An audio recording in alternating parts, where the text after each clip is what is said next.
Your Steve Jones Show podcast is loading now. The Steve Jones Show podcast is sponsored by Purdy Insurance. Visit Purdy Insurance on Market Street in Sunbury or visit online at purdyinsurance.com.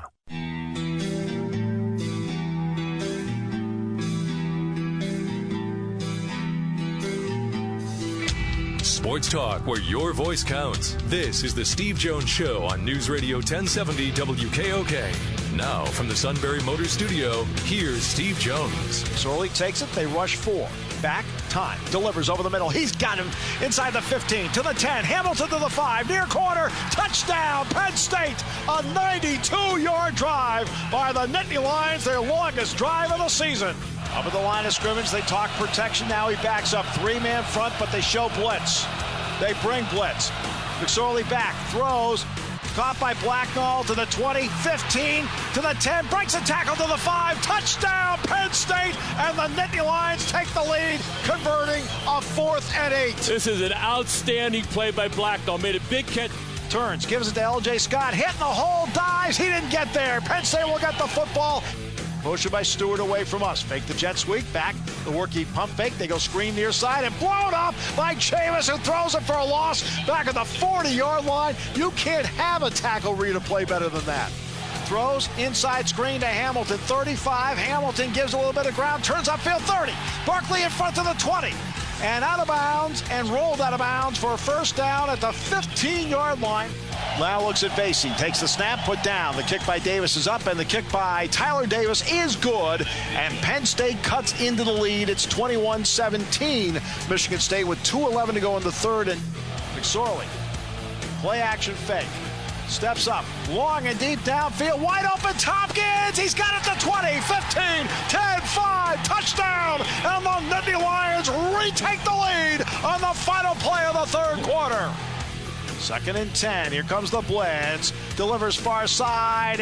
And Amani Oruwariye picks it off. He intercepts it at the 7-yard line on a spectacular interception off the deflection. He kept his feet in bounds. And Amani gets his 4th pick of the year.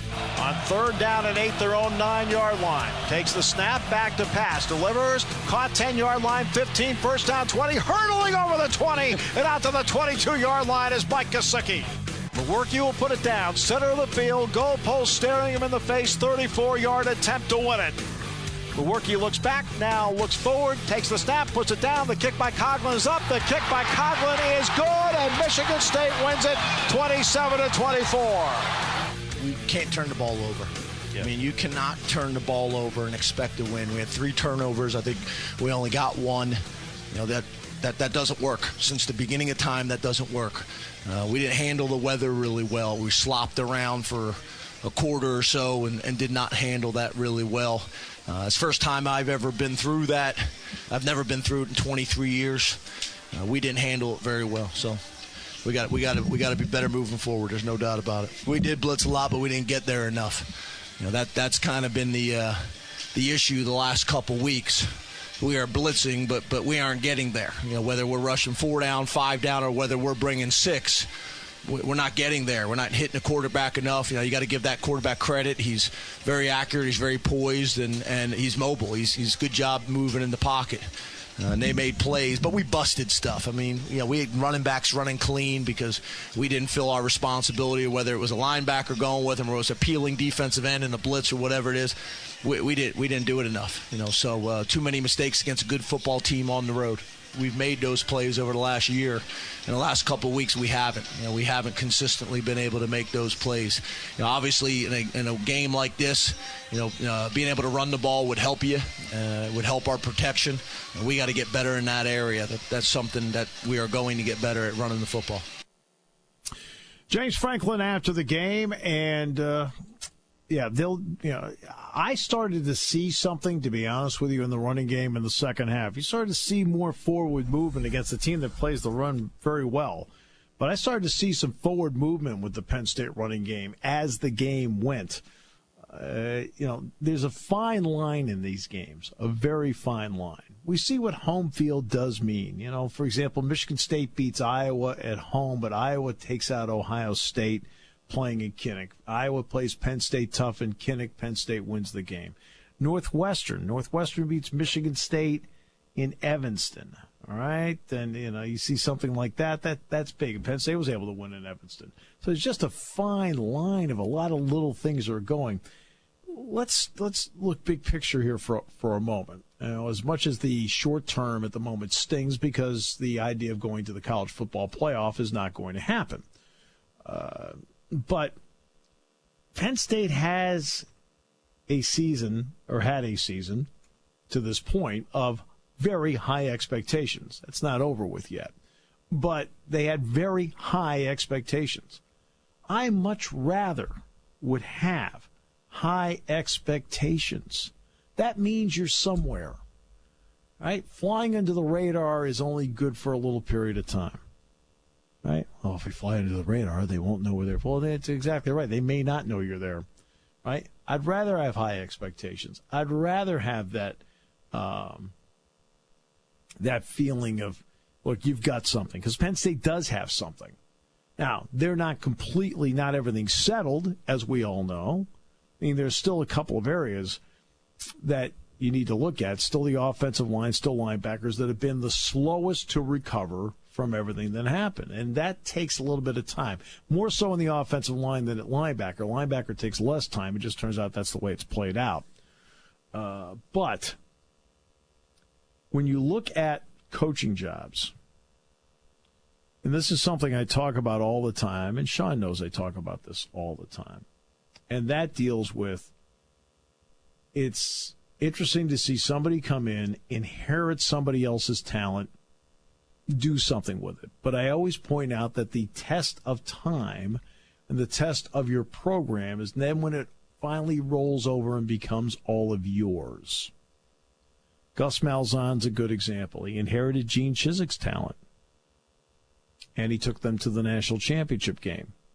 But now more and more as time goes, all the talent has been brought in and has been coached by Gus Malzahn. They're not as satisfied down there as they were his first year when he inherited talent. Butch Jones did some interesting things early when he inherited talent. Now it's all of Butch Jones's program. They're not so enamored with it. Jim Harbaugh. Now, Jim Harbaugh, in all fairness, I think it doesn't take a genius. I mean, the guy is a good coach. I mean, you may look at his personality and go, okay? But the guy can coach. But he also is in an interesting transition year for him because Brady Hoke recruited his guts out. And Jim Harbaugh was able to take inherited talent and get a lot out of it. I mean, when you're seeing 14 guys go to the NFL, they put out a press release, and Jim Harbaugh has 14 players going to the NFL. He didn't recruit any one of the 14 guys. Brady Hoke recruited all 14 of them. It's a question of what does the program look like when it's all yours. A guy like Nick Saban, he came on at the end of Alabama's probation. And now look what he's done. I mean, that's something that's rarely talked about, the situation he walked into at Alabama. Well, James Franklin walked into an incredible situation where he has 65 scholarships, then 75. So he did not, because Bill O'Brien, he did not, quote, inherit all this talent and then start working with it. Because there wasn't, quote, a lot of talent to inherit. That's nobody's fault except for the fact of the rules and regulations that were stipulated against Penn State. So James Franklin didn't walk in and inherit talent and then start winning with it. He had to really start and do the best he could with what he had to work with, and then was allowed more latitude to get more scholarship players in with 75, then allowed a little more latitude to get it up to 80 or 85 along the way. And so what you're seeing essentially, with a couple of exceptions, like a fifth-year guard like Brendan Mann. Now, let's say, for example, a fourth-year player like Mike Gesicki. Mike Gesicki was recruited and verbal to Bill O'Brien. And then when James took over, James had to re-recruit him and just reaffirm he was coming to Penn State. Mike's played his whole career here. But Bill O'Brien's the one that got that going. All right? Essentially what you're seeing with him is his program. And he's had 2 years of back-to-back 85 scholarships. They have remarkably put themselves in a position of expectations, but now there's the anger of the near misses. And nobody's more upset about it than James Franklin. Nobody's more upset about it than his coaching staff, and nobody's more upset about it than the players, because they expect more out of themselves, too. They don't expect to go to Michigan State and lose by 3 points. They don't expect to go to Ohio State and lose by a point. They expect to win. They're going to have to be better in the running game. But, again, I saw some signs of that happening for Penn State in the final quarter and a half of the game. Started to see more of a forward surge, some things starting to happen there. That's a good sign. Defensively, they've got to do a better job in the blitz. The blitz was very effective for Penn State in the first 7 games of the season. The last 2 games, they've had the inability to get to the quarterback. Now, is it a question of timing? Is it a question of them and the ability to scrape? When I talk about a scrape, the ability where if I blitz off the edge, for example, I go right off the hip of the guy in front of me, which then puts the lineman or the running back in a quandary as to which one do I pick up. So timing, or is it scraping, or is it just the fact that you're getting picked up? That's something I don't have an answer for. That's something I'm going to have to ask James Franklin directly, and I will. I'll ask him about that. It's like, what is happening? Because you have to adjust and get yourself to a point where it becomes more effective. Because when you do that, you're leaving your defensive backfield with a lot of one-on-one coverage. The linebackers have to be a little bit better here in pass coverage, and I don't mean picking off passes or knocking them down. I mean getting in the way. When you're playing linebacker, I'll give you a play where a safety made this play. It was a play where Lewerke threw it a little further down the field, down the sideline, and he overthrew it. And that's because in underneath coverage, Marcus Allen rotated over, and he got himself into the passing lane. And he got himself deep enough into the passing lane that caused the overthrow. Because if he throws it on a line, normally Marcus will pick it off, or it'll be an overthrow and it'll be somebody there behind to get it. Well, the linebackers have to do a little bit better job when they drop of getting themselves into a pass lane where they become disruptive on the pass play just by presence. If you're too shallow on it, they can easily just throw it over you and get it to the target. If you're deeper, you're going to cause the possibility of an interception because they're trying to thread it over you and in the process probably throwing it too high. So they got to be a little bit better there when it comes to that part. Lewerke threw for 400 yards. He played a really good game. Penn State, ironically, threw for 401. Remember, Trace threw for 381. Saquon completed a pass himself for 20. And special teams-wise, they didn't get what they wanted to out of the game. You're looking at a team, and I think this is where the weather played a real role in it. You're talking about a team in Michigan State's at the 113th in the nation in special teams defense. And that part was negated in part because of the weather.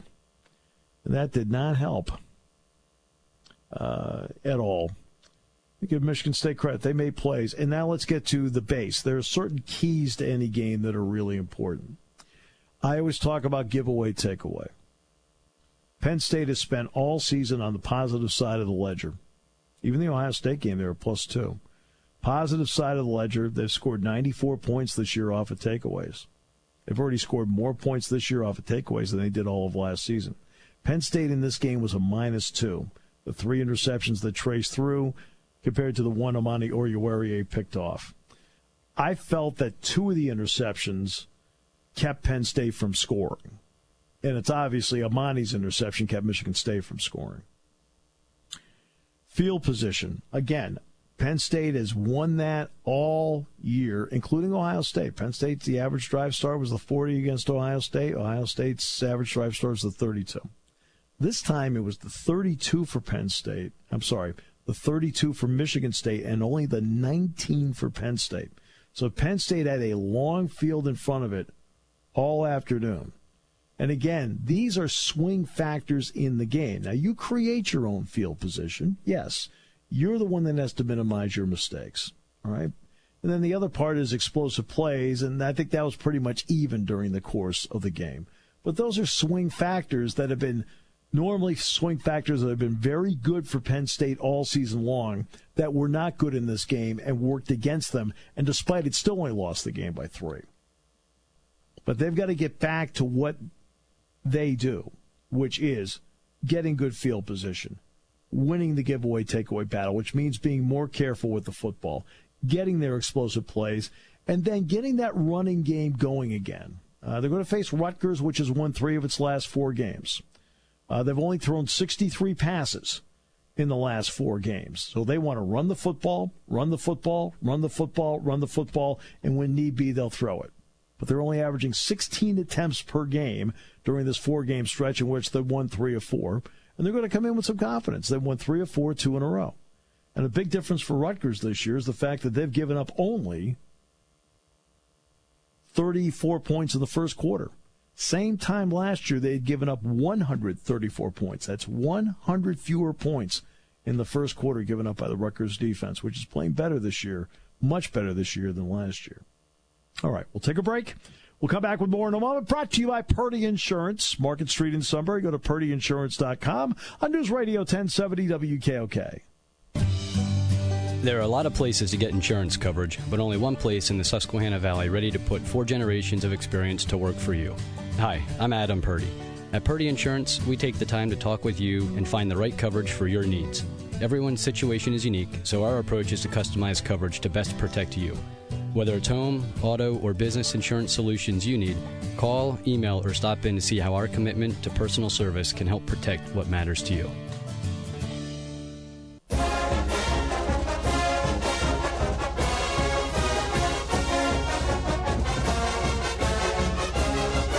So that's my overview of the game. You may have a different view of the game. Yeah, that's what I saw. So if you saw something different, fine. Rutgers, and let us know. 1-800-795-9565. 1-800-795-9565. I'd like to hear what you think. Joe Susan and Nathan Davis, Matt Leon all today. We're going to talk a little bit about the Eagles and Bucknell football basketball today. Andrew Callahan's on the show tomorrow. Greg Pickle coming up on Wednesday. So we have plenty to talk about. And look forward to hearing from you. It's, again, I'd rather have high expectations than no expectations. I can tell you that right now. Oh, me too, for sure. But as you mentioned earlier, though, fine line. There's this Rose Bowl field goal, this game field goal. It's just so close, so close. Well, I mean, you're right there, and that's the issue. You're right there.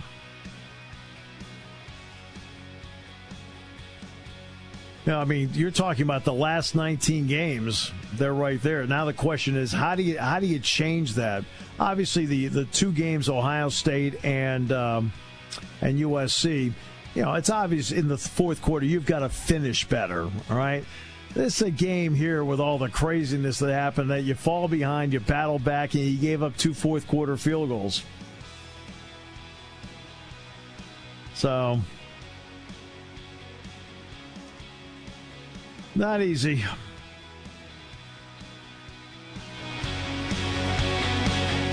When it comes to car buying, there's the other guy's way, and then there's the SMC way. The other guys force you into a vehicle you really don't want. The Sunbury Motors way lets you take the time you need to browse, ask questions, and take the test drive and think on it. For over 100 years, the Mertz family and all their employees have made your experience the most pleasant one you'll ever have.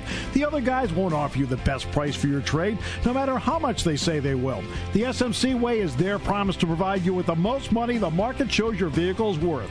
The SMC way is to offer you all applicable factory rebates on new vehicles and generous discounts. Looking for a pre-owned vehicle? The SMC way checks each vehicle in a 200-mile radius to determine the lowest price, then beat it. It's the lowest price promise, just part of the SMC way. The choice is up to you. The other guy's way or the SMC way. The SMC way wins every time. Sunbury Motors Company in the North 4th Street Auto Plaza, Sunbury, and at sunburymotors.com. Selling more cars and satisfying more customers for over 100 years.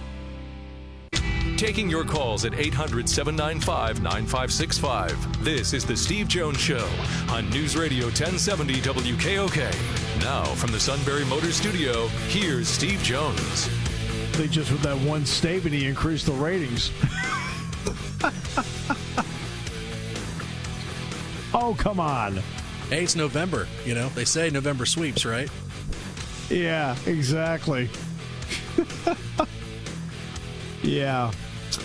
Today's show brought to you by Purdy Insurance, Market Street in Sunbury. Go to PurdyInsurance.com. The Purdys have served this valley for decades. And if there's a problem, they go to work for you right away. They have the best group that takes care of auto, home, life, business, you name it. And they'll make sure it's the right insurance at the right price. That's Purdy Insurance, Market Street in Sunbury. Go to PurdyInsurance.com. With that, we bring in the head football coach at Bucknell, Joe Susan. Joe, welcome. It's great to have you with us on the show. Thanks, Steve. Good to be back with you. I understand you had a 3-hour talk show on Saturday. 3-hour and 24-minute delay. So all that baseball experience I've had in my lifetime paid off. Yeah. I'll let you go. No, that's okay. I was just going to ask you just very quickly about, you want to move on and get to the next one right away. You're later in the season now, Joe. Are you seeing with some younger players a couple of building blocks that moving forward are going to be pluses for you? We have. We just as the way our roster evolved in terms of injury, we've played some really young players, freshmen. P.J. Barr as a starting guard, which in the offensive line, it's really the hardest place to play as a freshman because not only are you going against what they learned in high school in terms of scheme, technique. There's a big difference between a 19 or an 18-year-old and a 22, 23-year-old, just in terms of weight room differences. But he's done a very good job, and I believe he's going to be a very good player. And then Brandon Benson, our safety, I think Brandon was a little guilty on Saturday of trying to make every play and not just the plays that he's supposed to make. And when you turn the ball over, it's unique. When I watched the video, we tied up 7-7 with an 85-yard run by Chad Freshnock. Mm-hmm. Then it seemed like the next series is 28-7, and I'm not sure if I mentioned it to you, but I think I talked to Sean about it, is that the thing that I knew we would be challenged with if we got into a track meet with that team, because they've always been very good at putting points on the board, and we're not there yet. I think that the development of Justin Bethea as a receiver, Marcus Ademiola is a tight end, but we used him as a receiver, and he really played a good game. I think that those guys will continue to get better and better, and you rely heavily on your leadership when you lose 2 in a row like we have, and they've been outstanding. And they came out yesterday open-minded, open-eyed in terms of some of the corrections we had to make. And that what I've been doing with them on Sunday nights is I've been just taking them out and running them, and a lot of striders, nothing really full speed, and they really worked hard, and they worked hard in the weight room yesterday as well. So, it's senior day. It's amazing how quickly this goes. We've actually been together for a little over 3 months, and it just goes so fast once you get rolling. But every team leaves its impression on you, and this one will. I really value the young men that obviously you recruit, but you have a chance to coach them and see that they go from who they were when they got here to who they are, and it in their minds, they don't think it's going to go fast until it has. Mm-hmm. I had an alum show up at our Lafayette game a couple weeks ago and put his arm around me, and he said, "Coach, you never told me it was going to be like this." I said, "What do you mean?" He says, "Real life." And that's the way it is. It's the way it is. 3 scoring drives for Lehigh because of the turnovers, totaled 144 yards in that first quarter. The field position game, you were minus 13 yards per possession in this game. That's 169 yards. And, the turnovers, of course, play a role in that. But just give everyone an idea of the role of field position and what it does for the psyche of a football team based on where they start. It's, you just look at percentages, and the longer a field is for an offense, the less percentage they have of scoring, and it goes up dramatically as the field gets shorter and shorter. And especially with an explosive offense, the quarterback is a great player, the tailback's a great player. And it's, I'll make a baseball comparison. It's short porch. And right. When you turn the ball over and they get it in the red zone, in most cases, a team like that, they're gonna score a touchdown. You try to limit them to a field goal, they're going to score a touchdown. And when you have to deal with a long field, it's unique. You say this because when Chad broke the 85-yard run, I slowed it down for the team yesterday and I say, see all these yards? Those are snaps we do not have to take. Right. And when you can hit a home run, it's great to see him do that. He played last year with a knee brace on because he had to. Taking the brace off is really he is a legitimately speed player, and he's very similar to Bragalone in that regard. I just see him getting better and better, and we're going to have Joe DeFloria back this week, and it'll be you can only cut the pie up so many ways, but field position, especially with a weapon like Alex Peachin, he can really change the field, and I think the one long field they had early, they got out right away. And I'm a analytics guy, and I know the analytics of as that field changes, so does their percentage of scoring go up, and it's true in all football. Well, whether it's Fridays, Saturdays, or Sundays, it's true. 34 minutes time of possession for Lehigh in the game. In fact, on first down, they had 31 first down plays, 27 were runs. In that style, and then of course mentally you're playing from behind too, but in that style, did it have a tendency to wear down as the game went? I think Andy did a good job in managing the game once they got that lead of not only were they running the football, they were running the clock.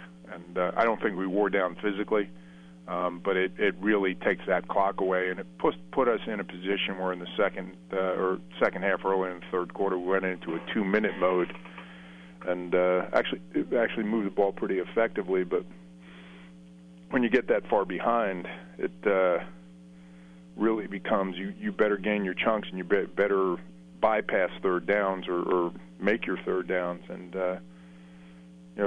he played it well. Andy played it well, and that he knew that once he had that type of lead, that he was going to go for time of possession. And he's a really good coach. He had a chance if he wanted to run it up. He didn't. I think he thought that after we scored our last point, I was going to kick an onside kick. And if the score were closer, I would have. But when you kick onside kicks, there's some unique collisions there, and obviously you want to get practice with that, but you don't want to get anybody hurt in that situation. And I think with a real limited amount of time left in the game, I might have just kicked it out of bounds if I had a chance to do it over again. But we kick it out of bounds often enough, so he's had enough practice with that. He's actually gotten a lot better. He's a freshman too, Ethan Torres. You mentioned Chad Freshnock taking it 85 yards for a touchdown. Now let's remove that from what he did. So it would have been 15 carries for 89 yards. That's almost 6 yards a carry. What kind of feel are you seeing from him as a running back? And there's only going to be one ball to go around. As you mentioned, you've got people coming back. But to see a guy get 6 yards a carry in conjunction with the offensive line outside of the 85-yard run. I think he's done a very good job of setting up his blocks. He's very hard to tackle, and because he's so strong, he's gotten better at playing behind his pads as a runner. And when you get to the next level of defense, in many cases, if they're not going to tackle you frontally, side tackles aren't cut tackles, where a lot of people, if they're coming in and tackling them from the front, they'll try and cut them because they can't take them on up high. So he just runs through those tackles, and we have a goal each week for our defense of only so many missed tackles. I think he made quite a few of the Lehigh guys miss tackles. Would have been nice to be able to focus on the run game a little bit more than we did, but like I said, the scoreboard really changes what you have to do and it's that change took place in the third quarter. But Chad's only going to get better and better, and came through healthy, which is an important thing because when you get that many carries, you're not getting hit by one or two guys. But I think he goes by the mindset is he's going to be the hitter and not the recipient. Those are the best backs. With Georgetown, they're a team that has struggled running the football to this point, Joe. How mindful, though, do you still have to be as a defense to make sure that they don't run the football and don't get any confidence there and force them to be one-dimensional? Yeah, I think it's important that we do that, and we've always been, in most cases, pretty good at stopping the run. They have played three different quarterbacks, and I think some of that has to do with some injury issues they've had, but if we can make them one-dimensional, I think it gives us a big advantage. And I think one of the things we're going to do, I know one of the things we're going to do, we've had Simeon Page playing really two different roles. In the Lehigh and Colgate game, he played as a stand-up defensive end. He's more a stand-up pressure linebacker that people have to account for in the run game, but I think he does better in the box than on the edge of the box, and we're going to use him more in that regard this week as more a true linebacker, but moving to his fits. And then Abdullah Anderson, I thought he played well against Lehigh, and we need him to have a dominant day against Georgetown. Georgetown has a couple of freshmen on that offensive line, and I'm sure Abdullah is going to do his best to introduce himself to them. Right. Yeah, they've given up 48 points their last three games, which is a dramatic improvement. Georgetown has improved itself defensively. Joe, what would it mean in a game like this where you're the team that is playing with the lead and you're the team dictating will?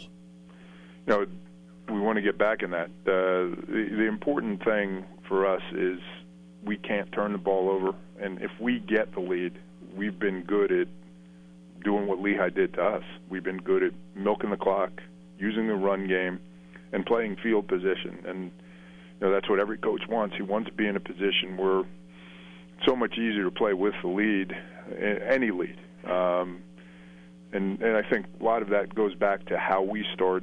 If we can start well, I think it's going to bode well for us. Senior day, we're honoring 18 young men that have been with us in a quick 4 years.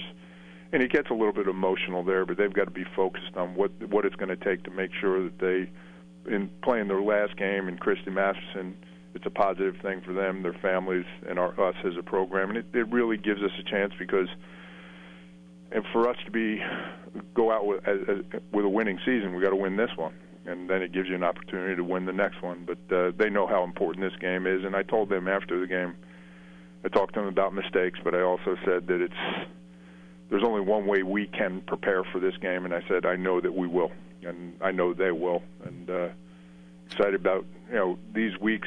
Sometimes when you lose, the weeks are longer than when you win. Bob Odell, he was actually my assistant offensive line coach here back in the 80s. In the College Hall of Fame, Bob said to me once, losing's worse than winning's good, and that is so true. Yep. No question. And final question, you've referenced Senior Day a couple of times. You've been through the ups and downs with them, on the field, off the field, so forth. What has this group of seniors meant to you as the coach?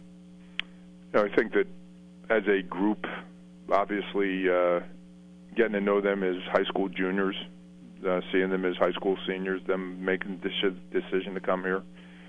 And the thing I'd say about this group, the off-the-field things have been really minimal, and that thank them, because there's only so many fires you can put out. But to see them grow as men, that to me is the most important thing. That is the reward, ultimate reward, regardless of the pressure we put on ourselves in terms of wins and losses. To see them take one more step towards manhood, and I've heard it termed, and I might have used it here previously, is that the purest definition of the word coach is taking someone of importance from where they are to where they need to be. And sometimes it takes a couple years after graduation and for them to come back, look me in the eye, and say, you were right. I go, yeah, thank you. But it's really a process that I'm privileged to be a part of, and they graduate, but they never go away. And I had a couple of them in my office on Sunday that come back to take care of the young ladies that they're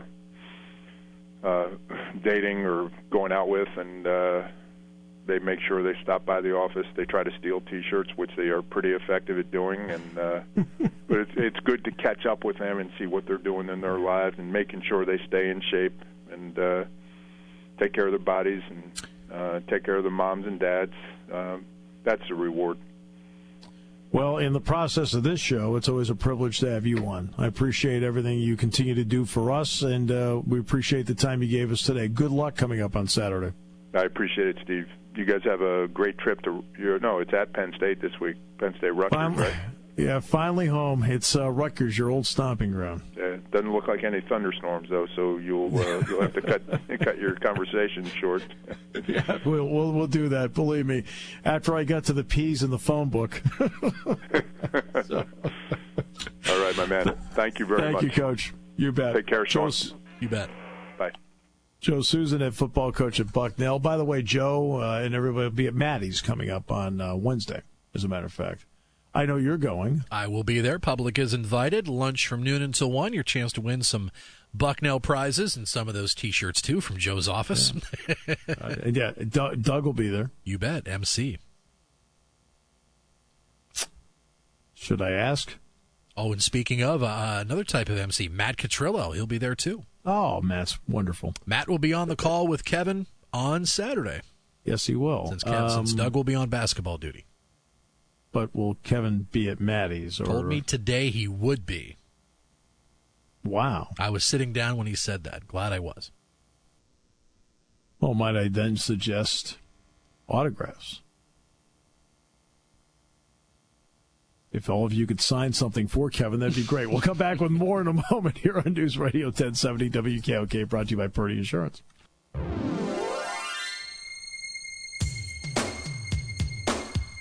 Okay, so I'm looking at the forecast. These things change, of course.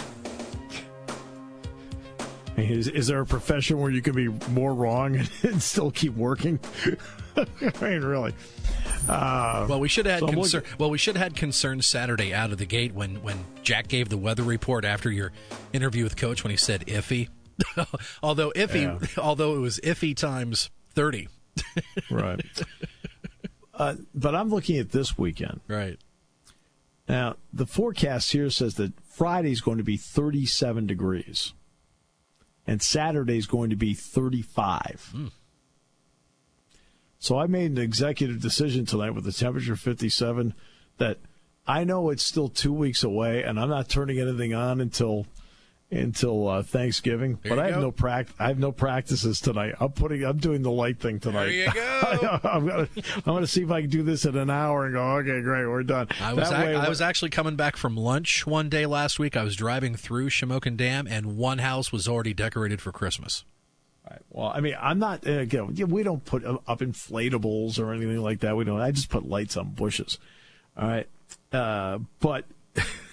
I'm looking at the forecast. You mean to tell me you're not the Clark Griswold of your block? Far from it. But I'm looking at this doggone forecast here. All right? And I'm reading this thing. I'm like, You're getting cold just reading it. Yeah, I'm like suddenly I'm starting to freeze. Okay, tomorrow 41. All right. Tomorrow, Wednesday, 46. Thursday, 49. But, with the talk show, I'm not going to be available. Then 38 and 35 on Friday and Saturday, 43 on Sunday. That's it. We're doing the 57-degree thing now. I already prepared the Campbell game for Friday. I already prepared the Rutgers game for Saturday. So I'm going to take an hour and get this done. That way, when I'm looking at it, frost and a withering pumpkin on Friday morning, I go, yeah, my stuff's done. Your station for news, weather, business, and CBS Sports Radio. News Radio 1070 WKOK Sunbury and on WKOK.com.